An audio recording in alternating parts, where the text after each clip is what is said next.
শ্রমিকদের উপর হামলার প্রতিবাদে রাজশাহী নগরীতে মানববন্ধন কর্মসূচি পালন করা হয়েছে। আজ সোমবার নগরীর ভদ্রার মোড়ে এ মানববন্ধন অনুষ্ঠিত হয়।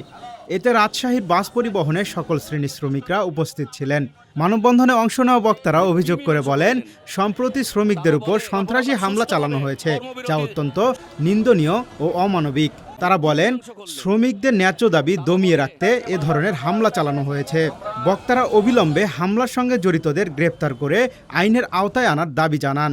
একই সঙ্গে তারা শ্রমিক ইউনিয়নের নির্বাচন পুনরায় আয়োজনের জোর দাবি জানান। যারা বোমাবাজি করেছে, যারা গুন্ডা বাহিনীরা এসছে এবং যারা পিস্তল নিয়ে রাজশাহীকে অশান্তি সৃষ্টি করেছে, এই দাবি শ্রমিকের তাদেরকে ধরা হোক এবং তাদের বিচার করা হোক। শ্রমিকের ন্যায্য দাবির জন্য আমরা দাঁড়িয়েছি। আমরা চাচ্ছি এই আসামি ধরা হোক, অবিলম্বে ধরা হোক। আর এই মনে করেন যে কমিটি ভেঙে দিয়ে আমাদেরকে নতুন কমিটি, যা নেতা কোনো ছিল না যারা, তাদেরকে একটা কমিটি করে দিয়ে ইলেকশন দিয়ে নতুন ইলেকশনে যারা আসবে তাদেরকে আমরা মেনে নিই।